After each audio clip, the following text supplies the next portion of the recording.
Et retour sur le plateau de TV Finance, il est 9h22. On se penche à présent sur les devises et leurs cours. Pour nous accompagner, vous le voyez, Philippe Lermy est présent. Bonjour Philippe. Bonjour Roselyne. Vous êtes trader, formateur et ancien chef trader d'une banque centrale. Et on va d'abord évoquer les événements de la semaine à venir, à commencer par les suites des élections législatives françaises et la constitution d'un gouvernement technique qui semble le plus probable à court terme. Oui, alors le Parlement semble bloqué, donc, puisqu'il n'y a pas de majorité relative suffisamment forte pour faire voter donc, des lois sans le vote d'un autre parti. Et une coalition large, par exemple NFP Ensemble ou NFP RN, me semble quand même peu probable à court terme, surtout que depuis hier, aucun parti n'en a fait allusion. Bon, alors c'est encore un petit peu trop tôt sur ce sujet. Alors à très court terme, on risque d'avoir Gabriel Attal qui, même s'il a annoncé sa démission, risque de rester à son poste jusqu'à la date de la première session inaugurale de la nouvelle Assemblée nationale. Donc normalement c'est le mois prochain. Il est donc probable que l'on ait d'abord un gouvernement technique, comme dans le passé en Italie on l'avait avec Giuseppe Conte, où en fait on nomme des experts qui sont apolitiques. Alors un gouvernement technique, il gère les affaires courantes et surtout il ne prend pas de décision sur des sujets importants comme la fin de vie ou la réforme des retraites, par exemple. Alors, le moment crucial, ça va être plutôt le vote du projet de loi de finances qui arrivera donc en septembre-octobre pour le budget de 2025. Alors, pourquoi l'eurodoll n'est en baisse que de seulement 10-20 pips, 15 pips à l'heure où on parle? C'est parce que pour les traders, beaucoup de mauvaises nouvelles sont déjà dans les cours donc depuis la dissolution après le 9 juin, notamment un Parlement bloqué. Mais à cette époque, c'était plutôt les sondages qui disaient le RN qui n'obtiendrait pas une majorité absolue. Puis surtout, donc, c'est le fait qu'il n'y ait pas de majorité relative forte, ce qui signifie en réalité pas de hausse massive des dépenses qui seront votées. Alors on le voit, le spread de taux OAT-Bund qui fait référence, il monte quasiment pas ce matin. Il vaut 67 points de base. Contre 85 points de base, donc au plus haut le 29 janvier dernier, lors du premier tour des élections.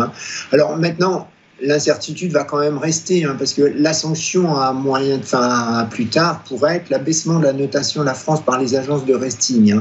Alors, attention, ça aussi, puisqu'on a déjà vu les mouvements que ça donne à court terme, c'est pas forcément la fin du monde. En tout cas, ça pourrait inciter la BCE à baisser ses taux directeurs plus vite que prévu.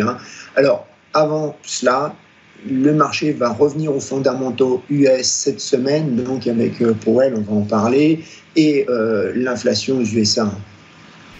Et on poursuit avec l'audition du président de la Fed au Congrès, une audition qui est plus un événement de campagne politique que de politique monétaire. Oui, alors cette audition, elle a lieu tous les 6 mois. Le président de la Fed est auditionné d'abord par le comité du Banque du Sénat et le lendemain par le comité des services financiers de la Chambre des représentants. Alors en fait, comme vous l'avez dit, c'est surtout un moment unique pour les élus de se montrer à la TV gratuitement et de faire leur campagne, car je vous rappelle que on est en campagne présidentielle aux États-Unis, mais aussi on est en campagne pour renouveler un tiers des sénateurs et la totalité de la Chambre des représentants qui vont voir leur mandat expirer. Donc, il y a des congressmen qui en profitent de cette audition parce qu'ils ont les TV braqués sur eux pour afficher des pancartes avec des messages politiques derrière eux. Alors, je vous rappelle que c'est interdit en France à l'Assemblée nationale. Alors, pour l'anecdote, c'est la photo que je vous montre, un participant. Alors, lui, c'était pas un congressman, mais il en avait profité pour montrer une pancarte lors de l'audition de Janet Yellen lorsqu'elle était donc présidente de la Fed. Alors, pour l'anecdote, son auteur a vendu récemment ce bout de papier pour $46 000 aux enchères. Alors maintenant, concernant le trading, c'est quand même un événement à surveiller parce que les congressmen vont questionner Powell, mais surtout celui-ci donc, qui s'est déjà exprimé la semaine dernière au forum des banquiers centraux à Sintra, faut pas l'oublier, donc il n'est pas certain que l'on apprendra quelque chose de nouveau. En tout cas, comme d'habitude, toutes ces phrases vont être décodées par les traders institutionnels, donc pour estimer quand aura lieu la première baisse des taux, puisque c'est ça le sujet. Et on enchaîne justement avec l'inflation aux États-Unis que vous évoquiez tout à l'heure. Les économistes attendent une légère remontée du chiffre hors alimentation et énergie.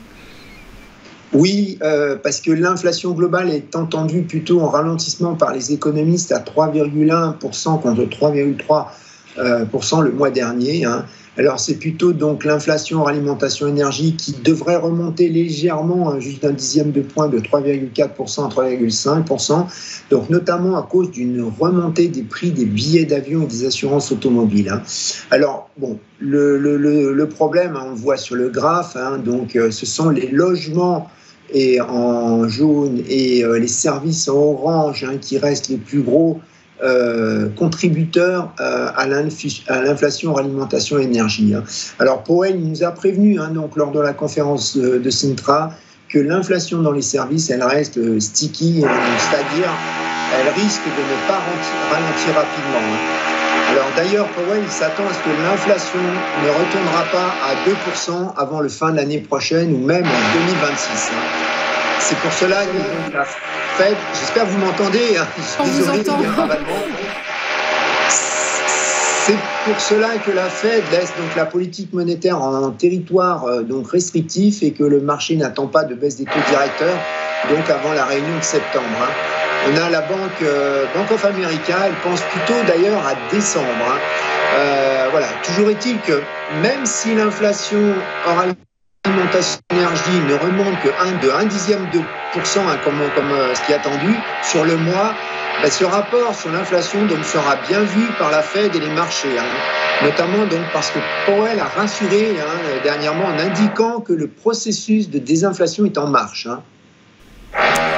Et on continue avec le PIB au Royaume-Uni. La croissance au deuxième trimestre devrait s'avérer solide.